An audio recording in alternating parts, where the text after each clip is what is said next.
So I'm going to discuss about two very different concepts. This is sustainable development and real development. About development, I have already discussed, and you have pretty idea about what is development.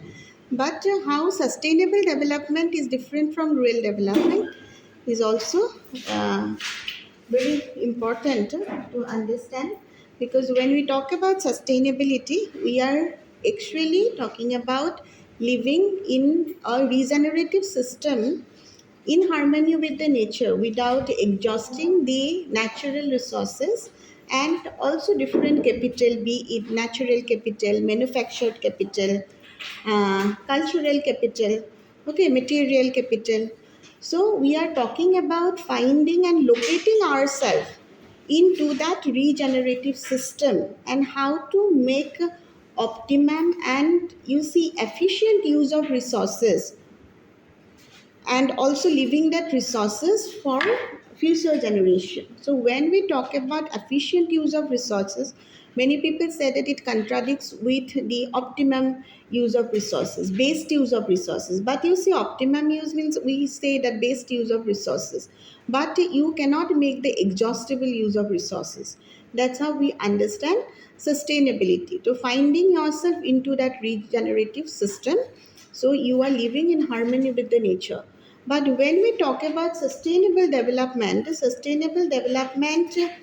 uh, is equated with the ecological approach. It is all about environmental sustainability, protection of environment, protection of biodiversity, and also making laws which are also bringing to create harmony, living with the nature, right? But still, you see, there are also economic component of sustainability. There are also cultural and socio-political component of sustainability.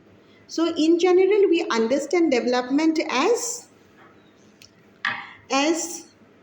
a continuous progress, right? As a process which can generate continuous progress, unlocking a people and a group of people from you say dependency, right?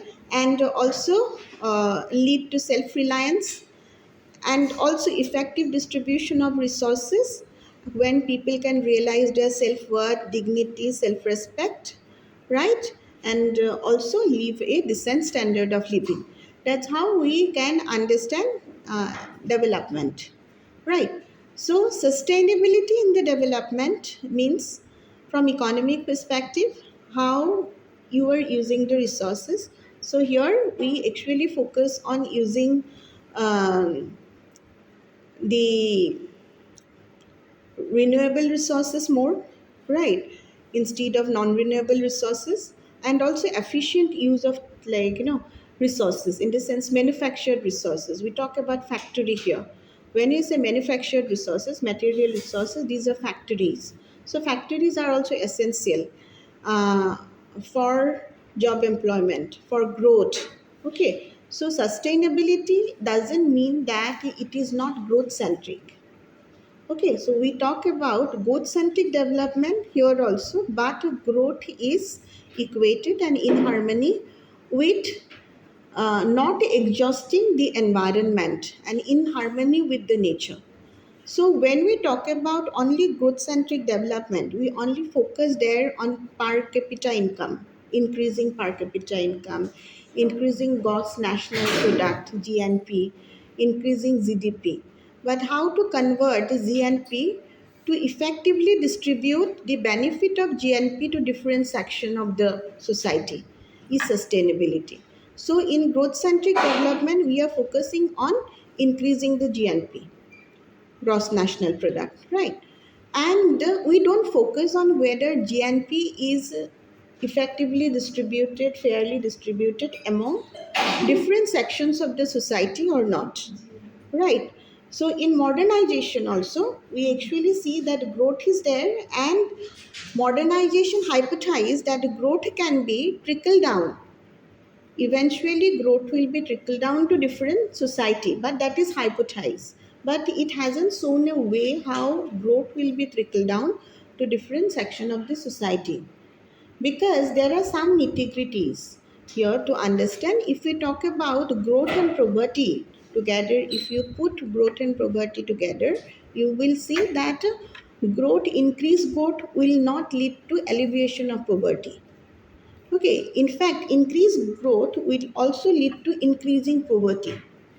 Okay, and that's what we find the lacuna or loopholes of modernization approach. So we talk about passing of the traditional society, talk about industrialization. There we talk of information technology and media to disseminate change, disseminate growth, disseminate exposure of developed countries to developing countries, the people of developing countries to change their mind, to change their mentality, giving them a picture of growth of developed countries and try to uh, create a change in their cognitions so that they could also replicate the lifestyle of developed people and become growth oriented. But not necessarily that it could actually reduce the poverty. Okay, we could actually replicate that image, but lifestyle, how will you change the lifestyle when you are not aware of different schemes of the government? But modernization has also said that, okay, you will make aware of different government schemes. Okay, but where is the lacuna? Lacuna is the people centric development. So, sustainability, when we talk about sustainable development, see, these are also some concomitant term or similar term which we have already found. Sustainability is also equated with the community development, right? Because it is focusing on the marginalized section of the people, focusing on the rights of the marginalized section of the people. Okay, it is focusing on the culture centric approach. Sustainability will also focus on locating culture in social change. Locate, locating culture in development. How to bring that cultural sustainability along with the development is sustainability. So, according to sustainability, growth is development is dynamic. Development is cannot be a product and simply be termed through increasing growth, but it is dynamic. It is also living with the nature. It means participation of the people and it is also means effective allocation of the resources. Now, how that can be possible? That can be possible through an integrative approach. And hence, we go and we see that sustainable development and rural development also go hand in hand. And in rural development, we have that component called community development.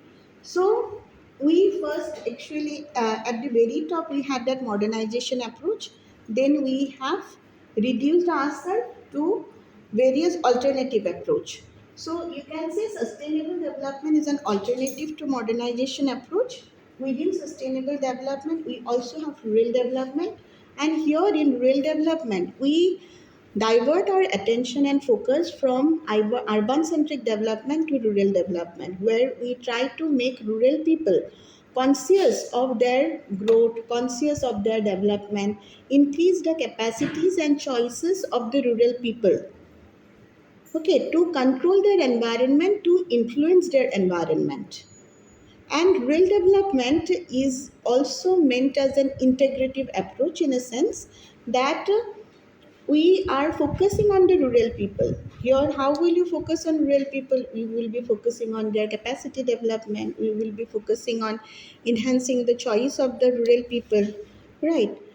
We will be focusing on the using rural ecosystem, rural resources, and building uh, infrastructure at the same time. And in that integrative approach, we have livelihood and you also see land and livelihood mission and objective will fall in the very first place. Second is the infrastructure development. Third will be the welfareistic and human development, and fourth will be the empowerment centric development. If you look into different government schemes, so I'm not saying that government development should be state centric, but when you actually understand development, This is a state centric component, that concept. So in China, in Tanzania, in Cuba, you get to find a socialistic model of development, right? That is also quite state centric. Now, after liberalization, we actually get to find that we do have a liberalized notion of development, but still, we find that all those parameters in rural development, which will make it an integrative whole, like at the very first, we have that livelihood objective, enhancing the livelihood of the rural people. How to enhance the livelihood of the rural people? Through horticulture, through sericulture, increasing emphasis on agricultural extension services, right? Even through dairy farming, through animal husbandry, through dairy, etc. So you promote those products and you try to preserve those business for rural people. Okay, so you ensure credit if you to the people, to the household, if they want to open any business, want to get any business, and that's how you can enhance their livelihood choices.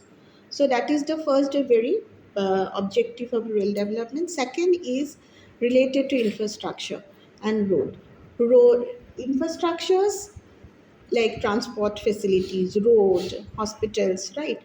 And overall, like in infrastructure which will create an image of the village, okay, that village is developed, is what will come, is the second component, come in second component of rural development. Third is the social development and human capital development. Human capital, here you focus on vocational training, functional literacy, other educational opportunities, capacity building, various training sessions, various workshop, okay, through which you can make them aware and make them uh, functionally literate, how to read, write, how to become aware of different schemes which are available and take the benefit of those services, how to access to public services, etc.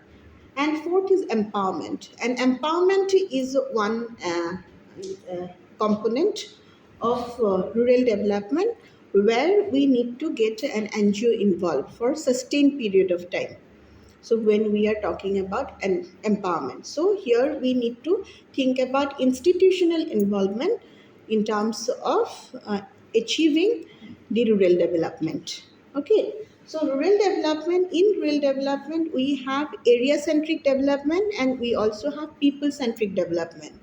In area centric development, you are actually focusing on creating better facilities. First, I have been reinforcing the same thing, creating better facilities and infrastructure in rural areas, and then creating job in rural areas, then ensure utilization of those facilities by the rural people is also another important aspect of area development, and also create harmony of those infrastructure services in aligned to the nature is also another important component of area development. Suppose in rural development we have those four components: livelihood, infrastructure, then we have that called human and social and welfareistic ways of development and welfare based development, and fourth one is empowerment centric development. After that we find that to make that rural development integrative, it itself is an integrative approach, right? So we here focus on area centric development and individual centric development. And in area centric development,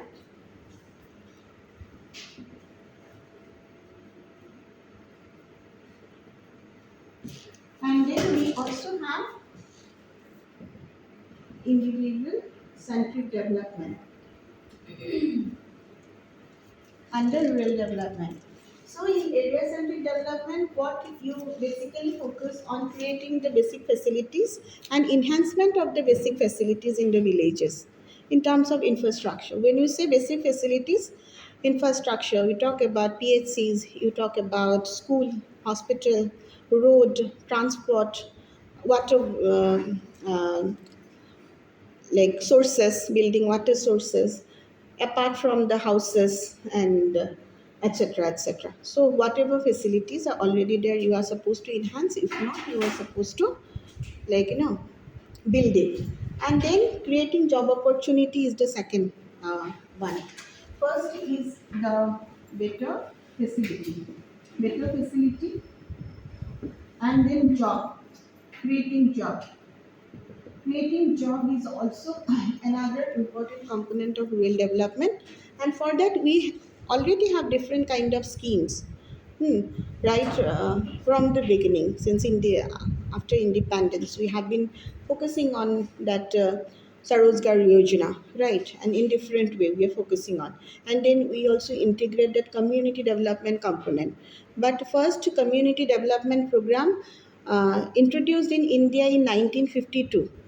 It came to India in 1952, and then we also have Shramdan movement, Bhudan movement, that is also land distribution movement. Shramdan movement, that is also of Indian philosophy, which was later taken in, you see, Sri Lanka. Sri Lankan government also implemented, and that cherished that movement, being inspired by India, based on the philosophy, traditional philosophy and Indian philosophy.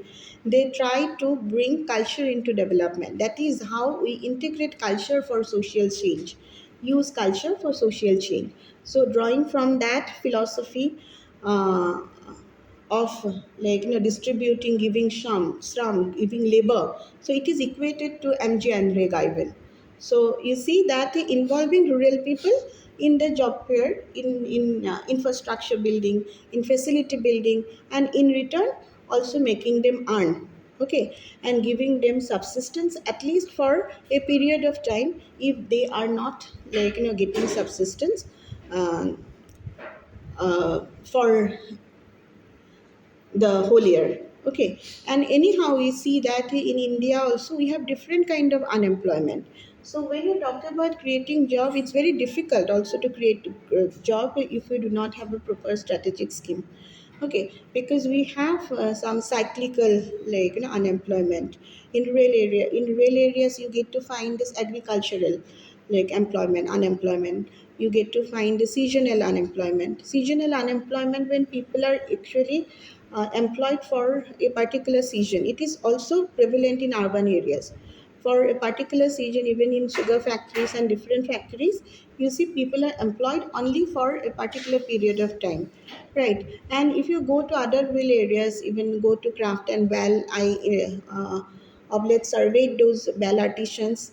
They also function for 3 months to 6 months of a year, and remaining 6 months they do nothing actually. Okay, so that is also kind of seasonal employment for them, because by the time they actually get the bill materials from the Mahajan, and they try to craft and give different shape, and the work is completed and finished within 6 months, beginning of the year. Remaining 6 months are of no use for them. So they are also not getting any kind of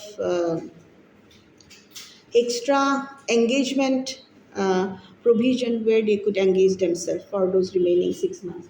So seasonal unemployment is always there, and in rural areas it is more prevalent. In rural areas, agricultural unemployment is also very prevalent. You get to find, because normally a farmer is engaged for 200 days, not 365 days. 150 to 200 days, a farmer is engaged in cultivation. Okay, then remaining 100 or 150 days, or more than 150 days, they need to think about the means of subsistence. Okay, so creating job is very important, and for that we have that Shramdan movement that was also introduced in India, but it was most popular. It began popularity in um, Sri Lanka. Okay, they give labor to construct the road, give labor to construct the buildings, schools, etc. And in return, they get the remuneration. So, local people were involved in giving the shram, and in return they are being remunerated. So they are constructing the livelihood in that way. They are constructing the village, constructing their livelihood.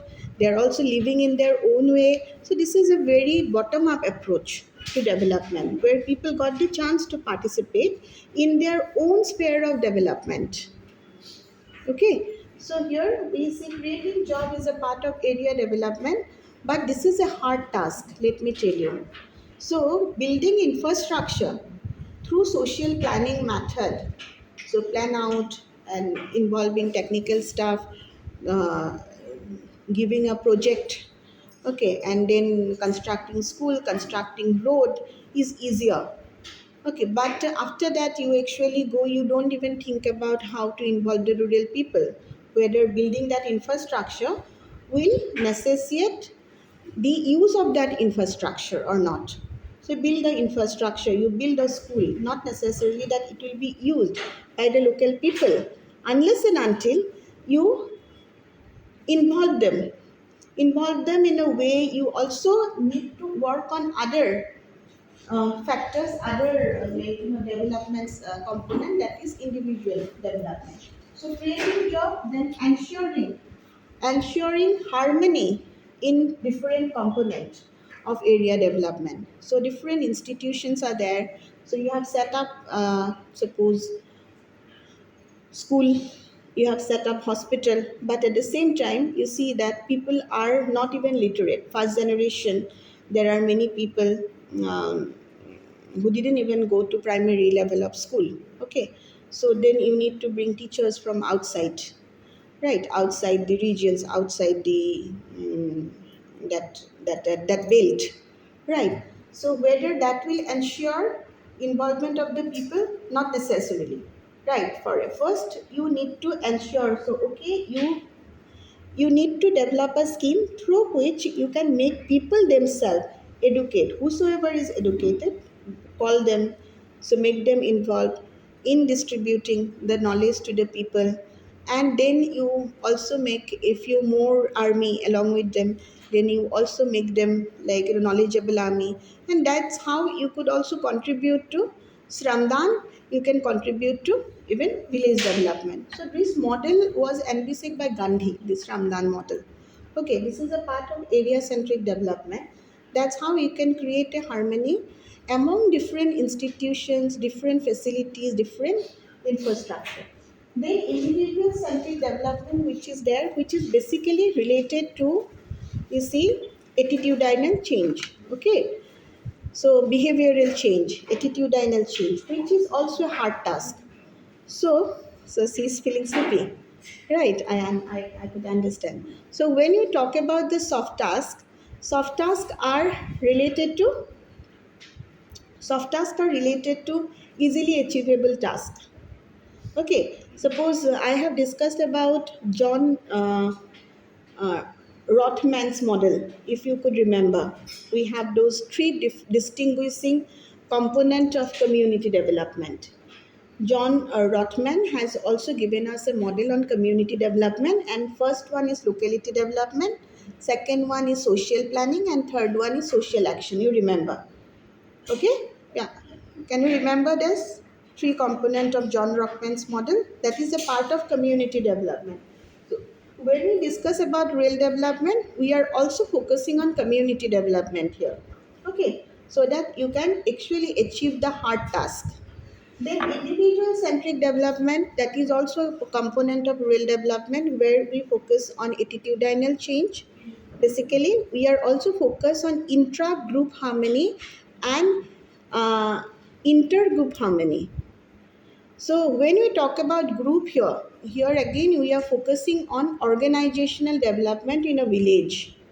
Okay, so in rural development, so community development is pretty much included. So we are thinking about developing a whole community, rural community, creating choice among them. Okay, and also here, apart from creating choice, what are required aspect of rural development in terms of rural development? First is the land. Land is very important component for development, at least for the people who are living in rural areas. Okay, so distribution of land fairly, equitably is very important. And hence we talk about the Bhutan movement is very important. That is a distribution of land. So land is important because if they have the land, they can do any kind of cultivation, farming, and that's how they could do minimum, they could manage minimum subsistence of their family. Normally farmer, what do they think. They think of producing for the family, and, and then they could think to produce something, some surplus which they could distribute first, which they could subsist themselves, produce which could subsist themselves. So when you think about, yeah, uh, that land distribution, that is land distribution is the aspect of integrated rural development. Second is the credit distribution. So you see, in terms of land distribution, we also need organization. What organization? Institution, that legislation we need. Here I am talking about legislation as an organizational effort. Okay, so we need a proper law to fair distribution of the land. Okay, and then we also talk about what? Credit distribution. There are credit distribution mechanism which we could install and we could organize in a village. We also have the self-help group. In a village area, you have different institutions which we could form. You could have water set committees, you could have cooperatives, you could have mahila mandals, youth organization. Then you see that waterways development committee. So, on the basis of existing natural resources, on the basis of existing facilities in that village and infrastructure, you could have different groups and different committees formed inside. Okay, so that's how we could get multiple organization. So, there has to have a credit organization also. So, there we see the importance of self help group. Okay, self-help group, and basically it is also women-centric development when we talk about self-help group, and mostly women uh, are the worst sufferer of uneven development, or even you might also say development, because when we talk about development, it does not necessarily lead to reduced poverty, and there is also feminization of the poverty, and women are the worst sufferers in that, in whole development paradigm. Okay, hence it is self-help group, creation of self-help group is also a liberalized approach. Okay, liberalized approach, making credit available to women. Women, mobilized to women first. Okay, and that can be done through exogenous organization, external organizations intervention, like NGOs intervention. So a group can have more than 100 members also. Okay, in a SHG, you find a group may be formed of more than 100 members, and basically 100 is the limit, but it can also be more than 100 members, and there is also a 7 members executive committee. There is also a president who take the decisions and has a very influential role in taking different decision in SHGs. Okay, and we see this SHG is also um, got derivative from Sangh, women's Sangh, were there in Andhra Pradesh. So that was women organization. So SSG is derivative of that Sangh, women Sangh in India. And after liberalization, we get to find formation of huge number of SHGs in order to make the credit availability, especially for the women. So women can also save 20, 30 per day, per month. So what basis? And minimal interest rate. So minimal interest and minimum interest, in the sense that only 1 rupee interest rate. So it is available. Even this is not even for all like marginalized sections. Even there are also people in urban areas also. There are some, we call it goat only. So they have an interest rate of 1 rupee. So in bank, if you have to save, you actually see if you take the loan, then you have to give more than like 12% interest. Okay, except housing loan. So interest rate is more to pay. So double you have to pay. So here the interest, if you take the loan, interest rate is 1 rupee. Okay, so that's how they can take interest. They can also save, if they can save 300 per month. So it will be exceeding to 3,600 per year. Okay, and they can take a loan. So there is also some merits and principalities of forming this SHGs. Merits are that it will increase the confidence of rural women. So when we talk about those groups and organizations, so we are not focusing much on youth, but yeah, there are also uh, various programs, political programs also come to set up. They try to influence. Those programs are trying to influence the youth to harness their abilities, to get them trained in different spiritual forums and also some vocational training through which they could be equipped to any kind of skill based job. Okay, that kind of steps have been taken. So if we talk about different groups, okay, so if we're focusing on the groups, that is also organizational approach, a part of area development, which is a hard task, let me tell you. Okay, so there we see the formation of SHG will actually raise the confidence of the people, right? So it is also reducing the dependency of any women on the household head, as well as any other organization and even on NGOs. Okay, so that's why reducing the dependency on the household held on organization on any NGOs. So that is very effective for women. Also, they gain confidence, and also they could undertake any developmental project themselves. So development project they could manage themselves. This is a matter not only of one women. This is also a matter of group of women. So one woman can also take up any developmental project if she can afford, and a group of women can also take up any developmental project. They can also get. They want to establish a tailoring shop. They want tailoring machine of 20, 30. So group of women can also get the credit for uh, buying those machines, silai machine. Okay, so they could do that. Credit they could get the credit even through SHGs. So developmental they can manage the developmental project themselves, and it also reduce dependency on like external organization and even on a bank. And hence, you see, this is very effective. So this is the merit of SHGs. There are some demerits also. Most of the time, you see that there are cases of women suicide. They cannot even repay the loan, and all repayment come on women.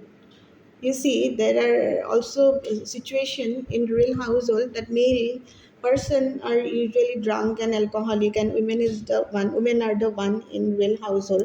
They manage everything, the household, that private, that home as well as business.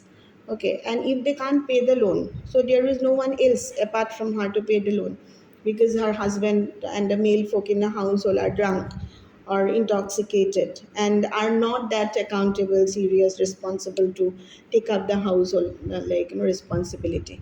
So that repayment come on her. And there are also instances of women suicide. That is a negative. I'm talking about merit and the demerits. So that is also negative effect of SHG formation, or you might also say liberalization policy, because SHG is the result of liberalization of economy. So initially we had state-based economy, state-control economy. We have also emulated the model of China. If you see China, Tanzania, Cuba, they have a socialistic method of development. Socialistic method of development, they form cooperative, they form collective among the um areas and rural areas, urban areas, but there is a state control of resources, all the resources, even manufactured resources, factories, and, and bank, and every resource, every institution are state controlled. And whenever any work has to be done, they actually call the people on need basis. People come and do the work and get remunerated. So that is a kind of, you see, commune system which you get to find in China, in Cuba, and Tanzania, and it is very effective also. This is not communism. This is a socialism, state control of the basic institution, the public institutions. So now state are selling those institutions. No, here nowadays they cannot maintain, they cannot generate job. So the institution are supposed to be subsidized also. People are supposed to be benefit, but we are not getting any kind of developmental benefit from state. State is not able to give us that justice. It is all because of the liberalization, because we have adopted that policy in 1990s. also see. But still, even if you adopt the liberalization policy, your the management may also be socialistic. So it depends how the system is running, the principalities of one system.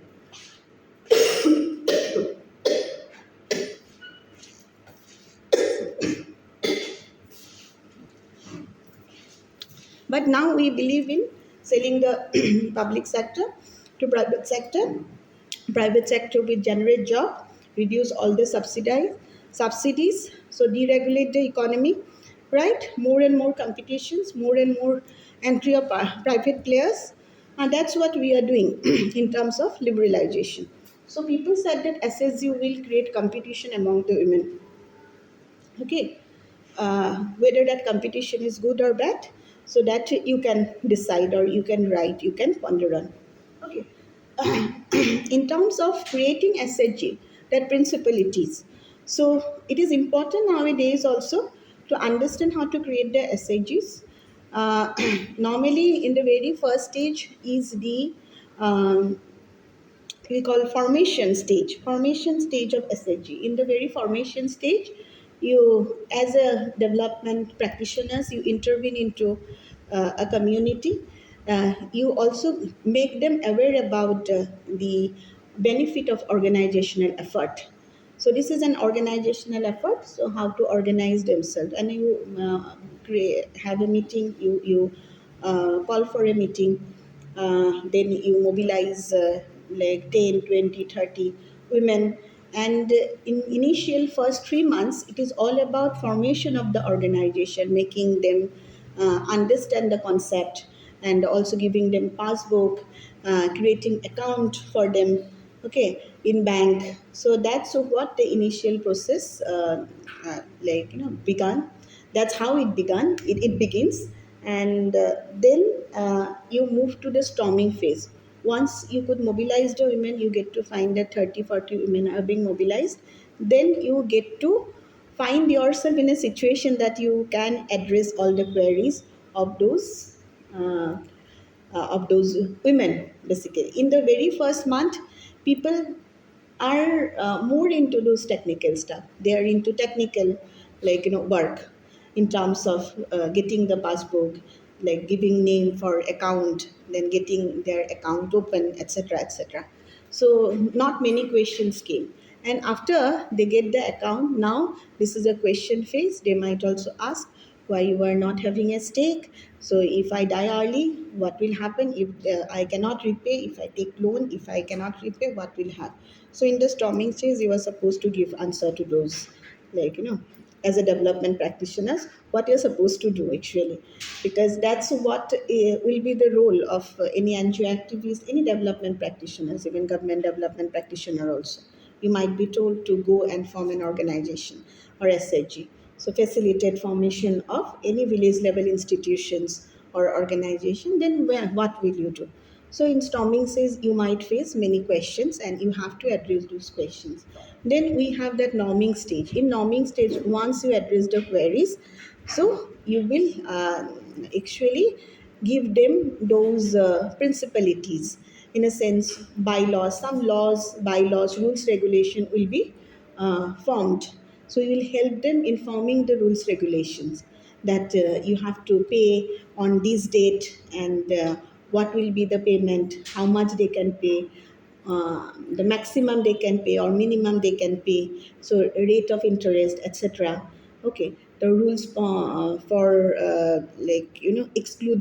exclusion from that group, and rules for inclusion to that group, that kind of laws, bylaws, rules, regulation will be formed. And then storming, norming, and performing. In the performing stage, it will continue with the help of first few years, maybe with the help of NGOs. If there is no NGO development practitioner intervene, it will continue. Okay, so like that way, you can also ensure organization of different establishment or mobilization of different organization in village life or in a village. So this is a part of area development. This is a component of area development which is hard task. Okay. And then you need to create and ensure harmony of those basic facilities which are available. As a development practitioner, this is very important to ensure harmony of different facilities. Suppose there is also drought development plan in a village, there is tribal area development plan, hill area development plan, there may be like water accessibility. There's a plan that is that Jal Yojana. There are also there are different plan related to that seed development, that is agricultural seed development plan. There also might be plans related to that there might be schemes related to, you see that even that women education, and also some creating some women beneficiaries, even Nijut Moina and whatever, this kind of schemes have come out. These are plans you have. So how to ensure integration among this plan is very very important. Integration and harmony among the plan. Okay, and it is important. And how will you find the harmony? And many a time there are also, you see, there are complain that people who are supposed to get benefit will not get the benefit of the plan and the schemes. Okay, that kind of problem will always come up. So addressing that is very very important for development practitioners, and for that you need to carry out a proper survey. Okay, now you have seen that government has reduced the role of NGOs.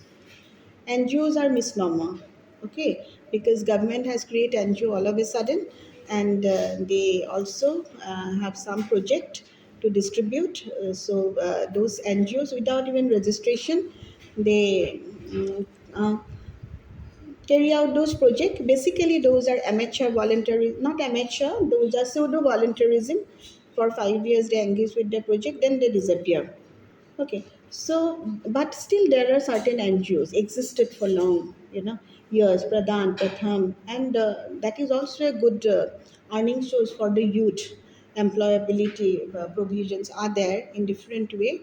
You can also get employment in Pradhan Pratham. So at in the initial phase, you will earn 50 to 60 as an apprentice, and then it will increase. So like that way you have some scope if you want to explore. Okay, but you have to be hardcore development practitioners. You need to understand the rural life, what is happening in rural area. So that is a part of area development. Okay, creating harmony. And then we'll talk about individual centric development. What basically individual centric, people are smiling, we are talking of this attitudinal change, behavioral change is very difficult to bring. Okay, so how to bring that change? Okay, so and intra-group harmony. Intra-group harmony. And even you see one of your senior uh, group, I'll say group of five group of 3 4 um, boys, they are working in rural areas. They came up with a plan that we are going to open an NGO, and they have already started the initial forming of an NGO. They consulted a legal personnel, and also they carried out the survey. Now they carried out the plantation drive in that village. So they have actually selected a few villages, 2 3 villages, where they find that those villages are very rich in craft. Okay, but there is no market options. So they'll try to develop the tourism prospect in that area. Okay, and so it is again a group and collective venture, collective endeavor of 3 of your seniors. Basically, 3 people are involved, and they have also got other people from other departments, social worker, and they have consulted with a lawyer also to have registrations and also legal process done. So you have to have a law, and you are supposed to have 7 members with you to form an NGO. Okay, so I'll also discuss the nitty-gritties of it.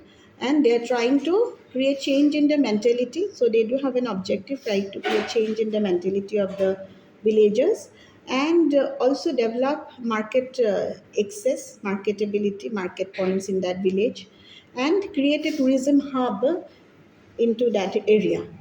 And they are now starting with tourism, that tree plantations. They are also going to have some training session, going to invite people from outside training session as well as some meeting where they could give people orientation about their effort, their activities, their objective, what they are going to do. Okay. So now, partially, they are also working on awareness building, hmm, and different market access, even online access. So that is also they are going to. That is an individualistic centric as well as area development, part of real development at the same time. Okay. So like that way, you can see real development is integrated approach. So here we have that land, credit, and then extension of research and applied science. That is also another focused area. Then also development of training and capacity building is another focused area. Hmm. Apart from job creation, poverty alleviation scheme. Huh. Uh,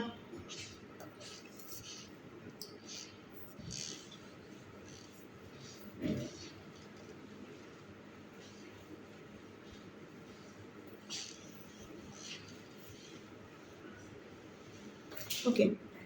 So. So it is fine in rural development you understood, and then in sustainable development and in development I have also discussed in the very first class.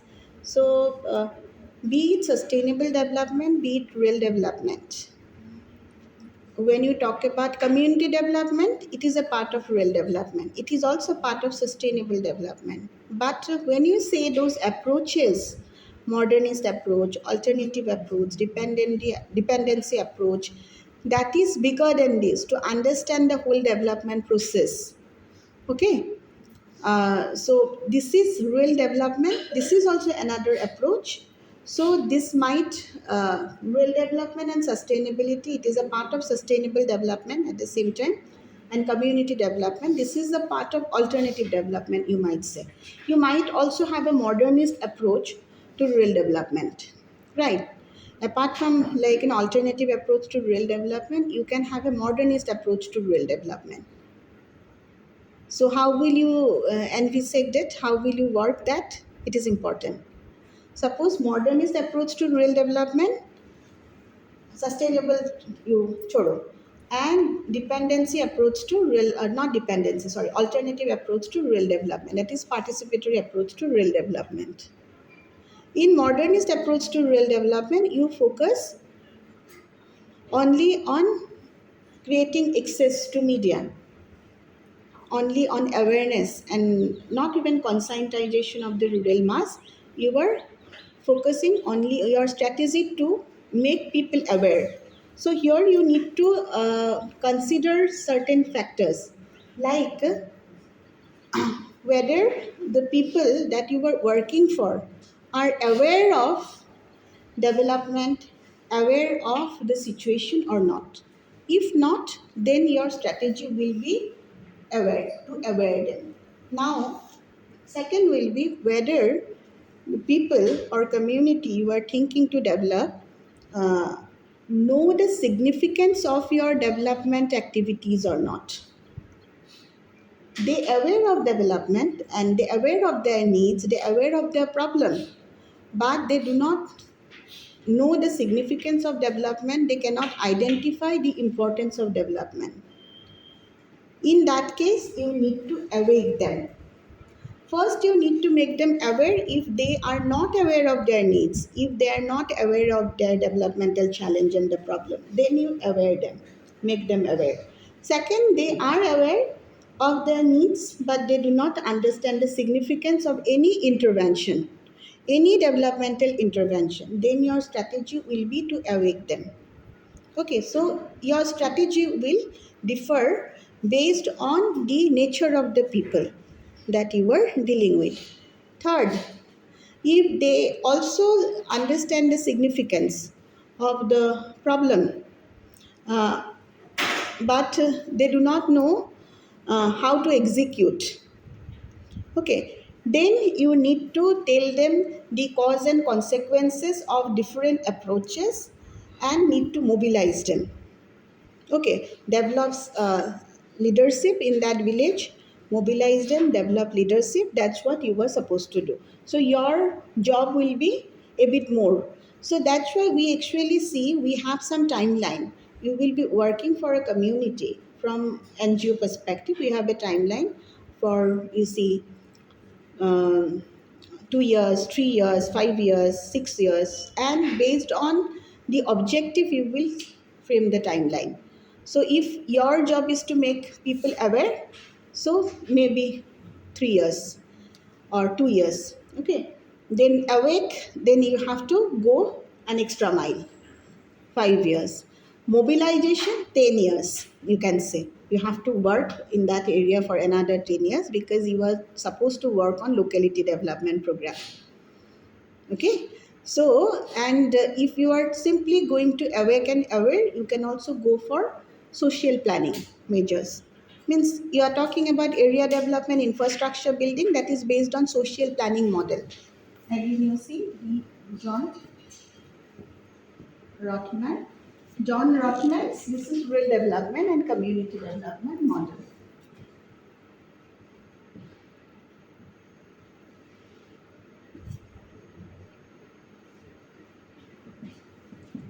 So here again,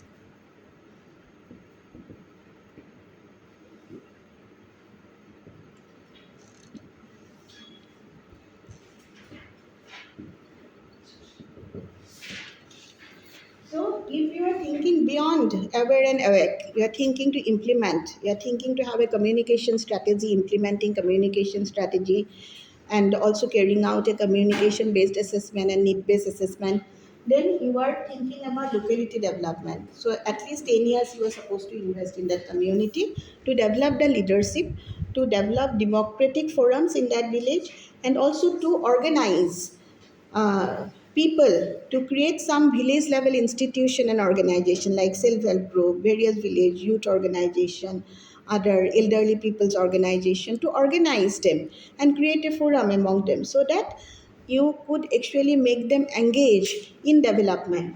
So basically here you see the problem is related to apathy. You see there is an apathy because of which development is not there. People are aware, they have to an extent they're awakened themselves, but yeah, still is not awakened, they are aware but they do not feel that motivation to work for. Okay, so you have to devote yourself more time. Okay, so it is all about like apathic conditions. When people are apathetic, then you think about locality development. Leadership development, here you need to develop some local leaders. You need to create a democratic forums through mobilize the village in different organization. Okay, and also you facilitate self-governance so that they could govern themselves by organizing themselves. So focus on locality development. This is based on developing a consensus with the people with that locality. Okay, so their SESTA, they have been working for years in those areas. Okay, they understand people, they understand each household, the problem, the challenges of each household. If you interact any of the development practitioners out there. Social planning limit themselves to only area infrastructure development of the area development component.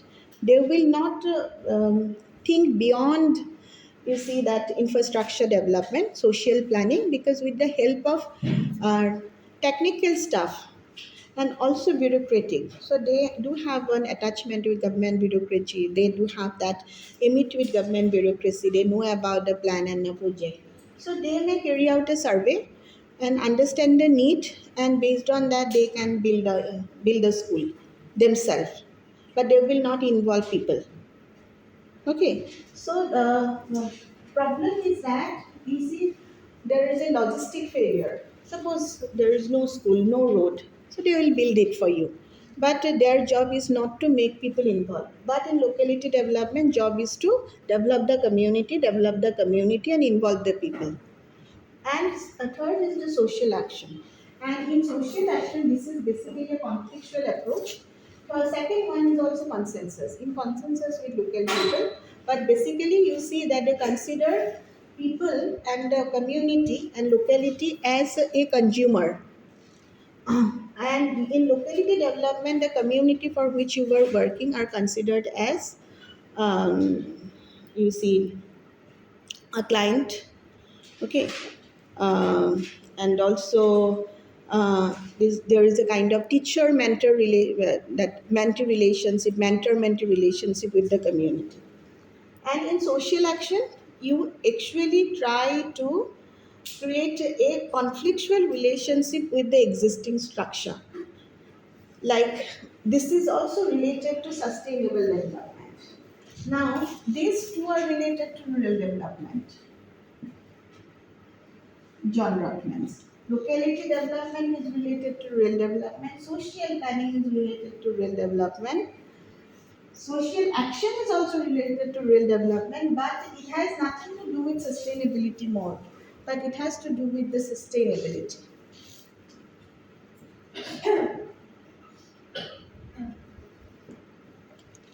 This is sustainable development.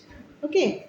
So you are supposed to have a conflictual relationship with the elite. Now you see, development has been elite oriented. You see, because every time when we are talking about even modernizing approach, you're getting exposure of Western lifestyle, getting and also you start emulating that lifestyle, getting yourself modernized. You become elite.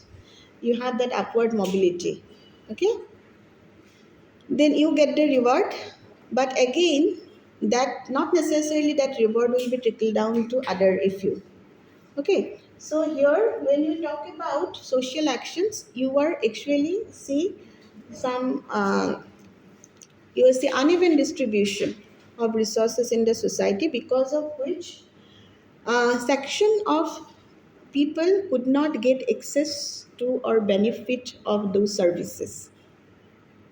Okay, and hence the role of development practitioner is to make people understand that inequities and give them, inoculate with liberation education, understand the politics behind it, making them politically empowered. Okay, and also motivate them, facilitate them to bring change. Okay, so when we talk about social action, here social action is much more related to conflict, in relationship with the system, the system which you are supposed to change, with the people which you are supposed to change, but to bring the sustainability at the same time.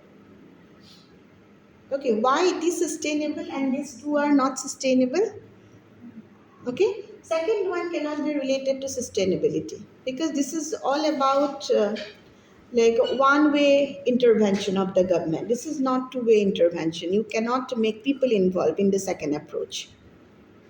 So you are getting the service and be happy that you're getting the service. Okay, but they will not even determine whether you need that service or not. Okay, this is the actual need or not. They have got information from someone that okay, you need it, but who are those you are not even identified. They have built the service, okay, based on even secondary resources development. Many NGOs are usually believe in social planning model. They don't intervene deeply into the community.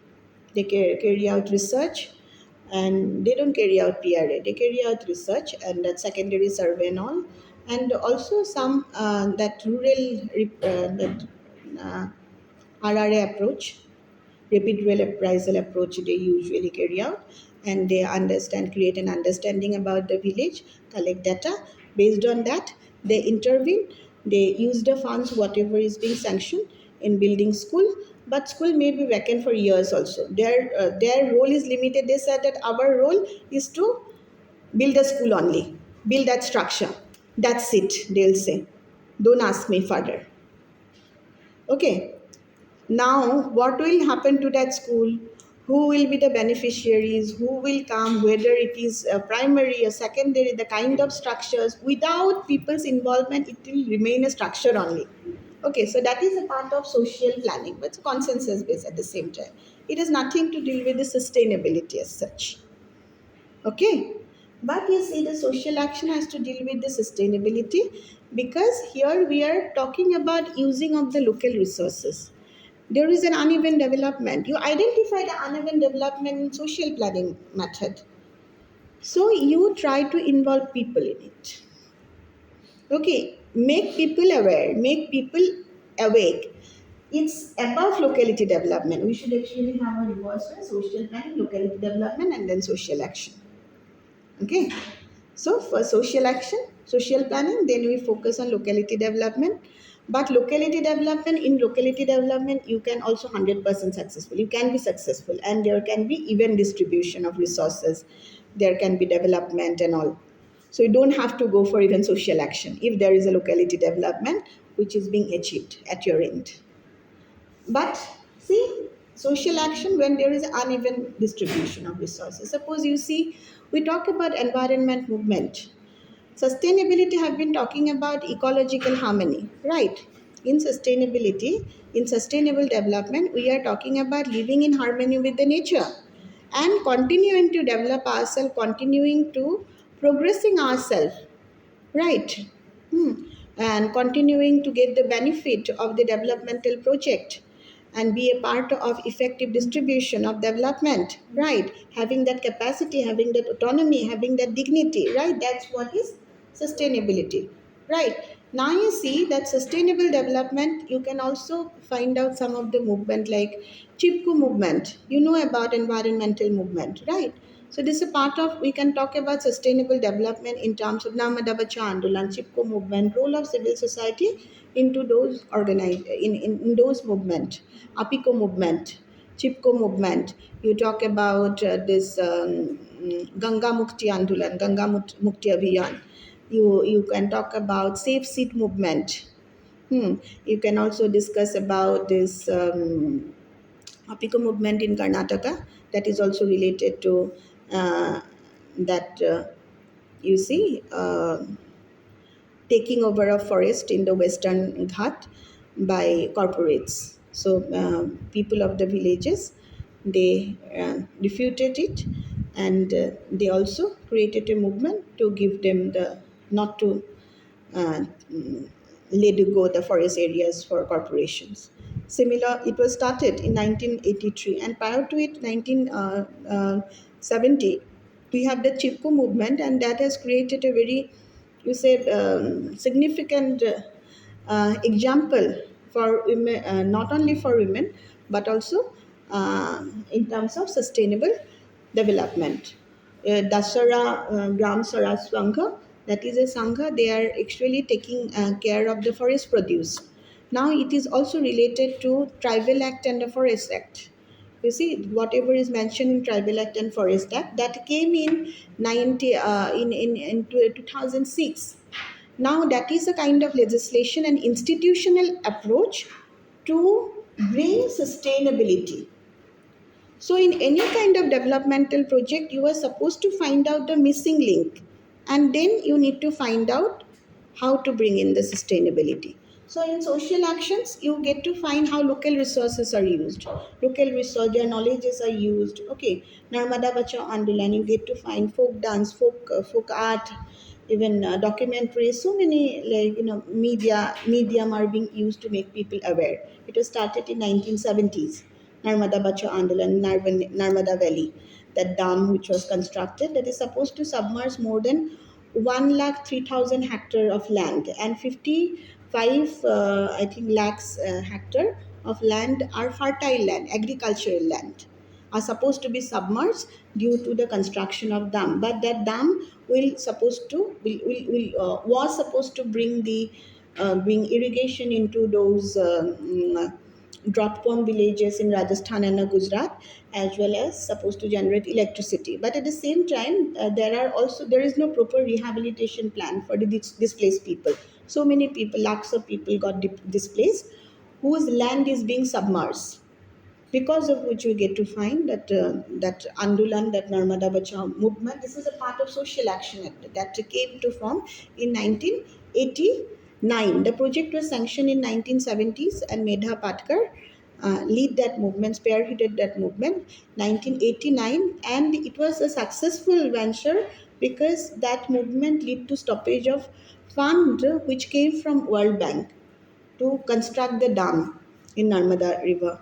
So that was another movement and a social action in aligned to sustainability, thinking about the people, marginalized section. Okay, sustainable development means thinking about marginalized section, living in harmony with the nature. And you were also making efficient use of resources, be it manufactured resources, natural resources. Natural resource means these are the natural resources. You talk about these riverways, waterways, water bodies, talking about the trees.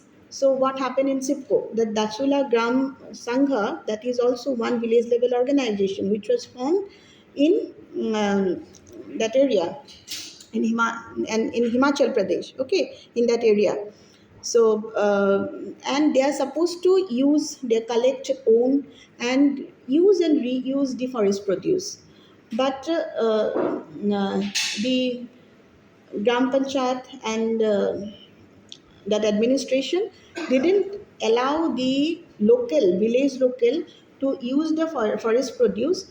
Rather, the trees are being sold to a company, the Samali company. Okay, that company was sold. So given right to use the forest produce to company, against which those that women basically and the people of the Soligam Swarashwang came out and they hugged the tree. They embraced the tree. Tree is our life, so you cannot cut the tree. Okay, and that's why it is called chipko. They're hugging the tree, embracing the tree, and it is a very landmark event.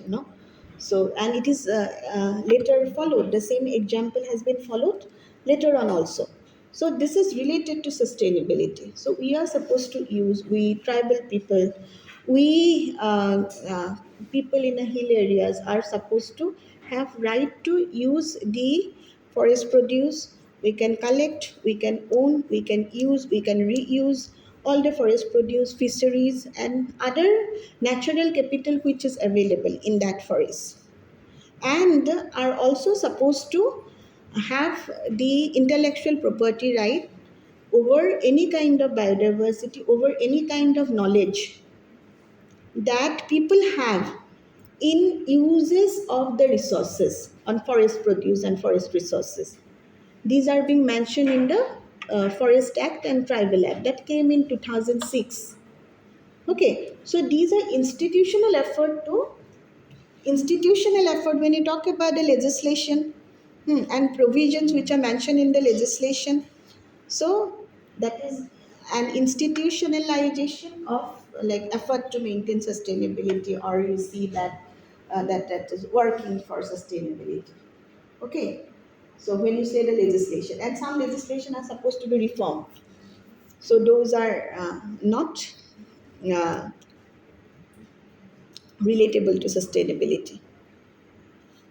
Okay, so there are many movements: Safe Seed movement, Ganga Bachao, that is a Ganga Mukti Andolan, rain harvesting Andolan in Rajasthan.